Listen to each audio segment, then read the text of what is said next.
Hi, welcome to our second video on modifiers. And we're going to pick up where we left off, which was modifier 24. Now, again, I would highly recommend that you be looking at Appendix A while you are watching this video so that you can take notes. Now, one of the concepts that we have to talk about before we can talk about some of these modifiers, it's what's called the global period, also known as the surgical period or the surgical package. All three of those mean the same thing. Your book probably refers to it as the global period. And sorry that we have to talk about this now, but we have to talk about this so that you can understand some of these modifiers. Now, the global period includes, this is for surgery, by the way, it includes one E&M visit the day before surgery. It includes the surgery itself, and then it includes all uncomplicated follow-up care. It also includes local anesthesia, but does not include a general anesthetic knocking you out, and it does not include what's called moderate sedation. Now, minor procedures have a global period of 0 to 10 days, and then major procedures, it used to always be 90 days, and for CPC exam purposes, it's going to be 90 days. But the reality is that some insurance companies have shortened that. What that means is the surgeon must follow you from the day of surgery through 90 days. All right, so the code includes all these follow-up visits. He's already been paid for all of this stuff. All right, so here we go, modifier 24. This is an E&M modifier only. You cannot put it on any other code. Just knowing that will help you so much through your CPC exam. So this is an unrelated E&M service by the same physician or other qualified healthcare professional. I'm just going to cut that out because it's a lot of words, during the post-op period. So let's say the patient had shoulder surgery, all right? And it's 60 days, 60 days after the patient has had this surgery. But now the patient has fallen and has hurt their leg. So they go back to that surgeon and said, wow, I know you did surgery on me. Oh, shoot, sorry. 60 days ago for my shoulder, but I fell and I've hurt my leg. So what the doctor does is he evaluates that leg. He what did you do? And then he examines it, and then he says, oh, you broke this too, whatever. He would have to put a modifier 24 on his E&M office visit code to tell the insurance company, wait a minute, I'm not billing an office visit for my previous shoulder surgery. This is a new problem. I had to evaluate this new problem. It's totally unrelated to the surgery I've done within the last 90 days. I am allowed to bill for that. Typically, if insurance companies see an E&M service by the same physician during the global period for another surgery, they will refuse to pay it. All right, so the only way to get paid is to put a modifier 24 on it. And again, here is a very nice example in your textbook, which you can see it in writing. which is why I'm redoing my videos and using your book as an example. Okay, so that's modifier 25. I'm sorry, 24. Let's go to modifier 25. This is a really odd one. This is also an E&M modifier only. Can only go on an E&M code. Significant, separately identifiable E&M service by the same physician on the same day of the procedure or other service. All right. So let's say in the morning, the patient had a physical. All right. And he saw Dr. Smith, his regular primary care for a physical.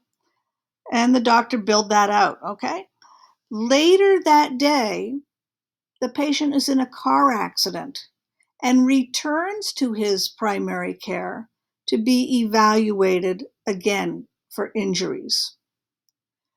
On this second code, on the second visit, the doctor would have to put a modifier 25 on his E&M code because he had to evaluate the patient again.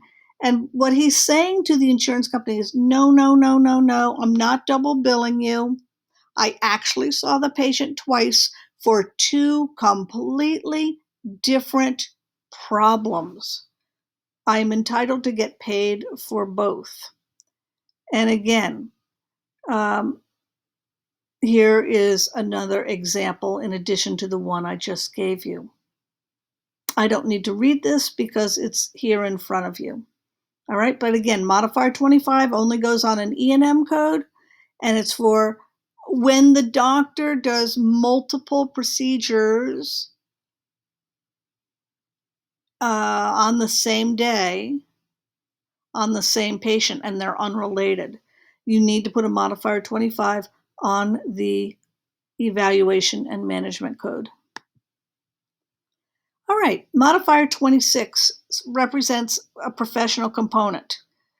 This is typically only used in radiology and pathology because you should always get two bills when you have radiology or path done. A technician takes, I'm just going to say the x-ray. It could be any, it could be a CAT scan, MRI, any sort of imaging. But the physician has to interpret and read that x-ray and write a report on it. And that's what modifier 26 is. It says when a physician is reporting only the professional component, the service is identified by adding 26 to the procedure. It's really saying, hey, I didn't take the x-ray, but I read it and I wrote a report on it. Now, if the physician owns, and a lot of orthopedic and cardiology offices own their own x-ray equipment, if the entire procedure is done under your practice roof, you don't need any modifiers because you're going to bill out the whole thing. All right, so here's the example to this.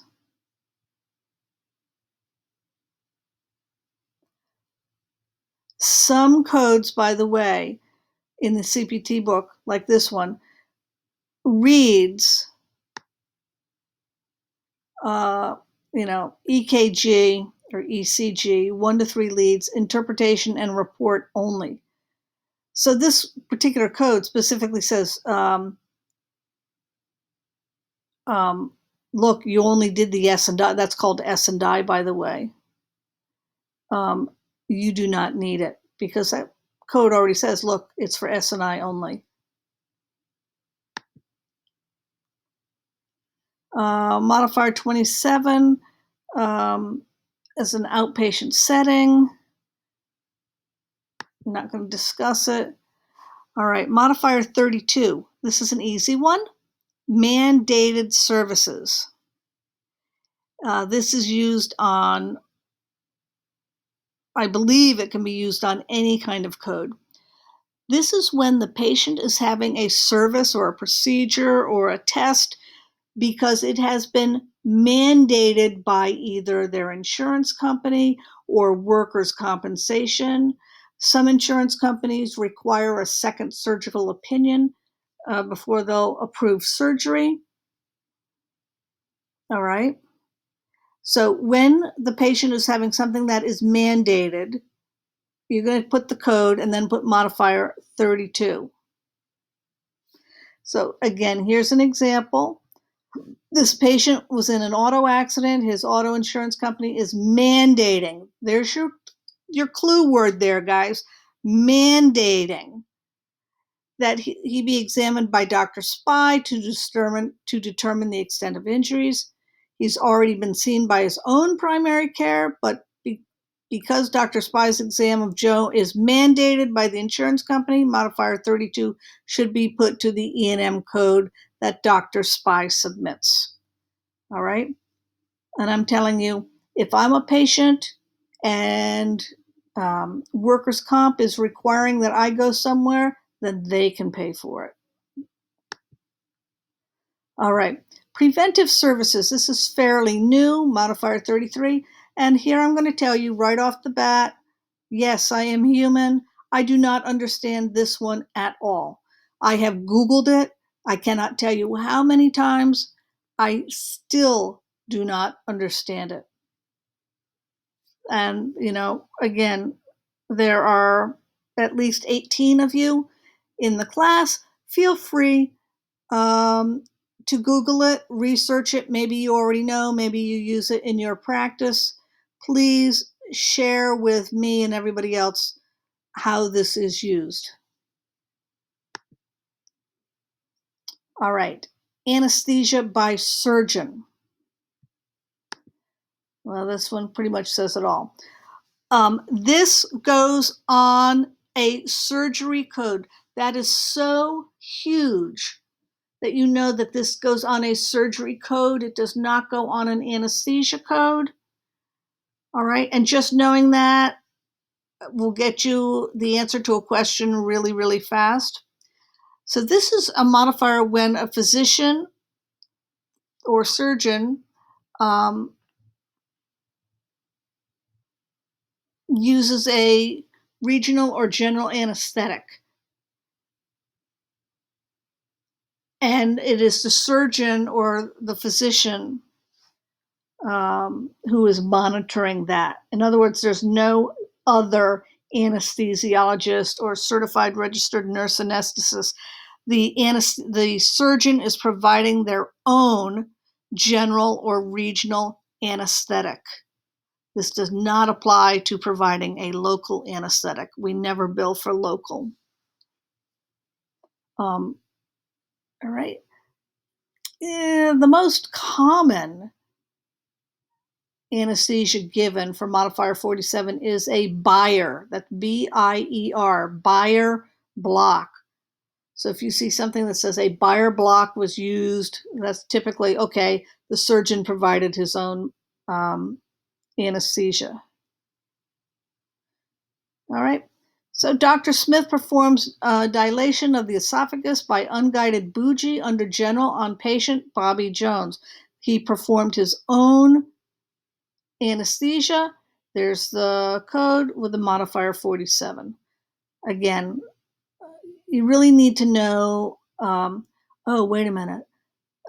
Doctor provided his own anesthesia. Ding, ding, ding, ding. I know that's a modifier. You may not remember it's a 47. That's why it's on the front cover. So you can look it up quickly, but it's important that you recognize when a modifier is required. All right, this is an easy one. Bilateral modifier, modifier 50. This is when the patient has and I mean it, the exact same procedure on two corresponding body parts. So you can only use this on parts of the body where you have two of something. For example, you have two breasts, two ears, two eyes, two kidneys, etc. All right. So if a doctor does the exact same procedure on the right kidney and the left kidney, you would do the whatever the procedure code is -50. Now, you'll note that's down here, it says it should be noted that some payers prefer RT or LT for right and left instead of the modifier 50. It depends on the insurance company. All right, and here, down here, it tells you, here are the different ways you can write it. For class purposes, I would prefer just the code -50. And that's how Medicare prefers it as well. And that's typically how it is written on the CPC exam. And the last one we are going to tackle in this video is modifier 51. This is a tough one. This cannot go on E&M codes, and it's not used for physical therapy, occupational therapy, or vaccines. All right. This is when the physician or surgeon performs multiple procedures during the same operative session. All right. The easiest way I like to think of it is it's used a lot when the doctor is using some sort of scope. All right. So he goes in and he is doing a colonoscopy and he sees, oh, here's a polyp that needs biopsying. That's one procedure. Oh, there's another polyp that requires removal or excision. That's another code. Well, you're not going to wake up the patient after you biopsy the first polyp, and then you're not going to put them back out again, and then wake them up or whatever after the excision of the next polyp. You're going to do it all at once, and that's why on each, you never put it on the first procedure, but you put it on each subsequent procedure during the same operative session. Oops, come on. And they take I don't like this example at all.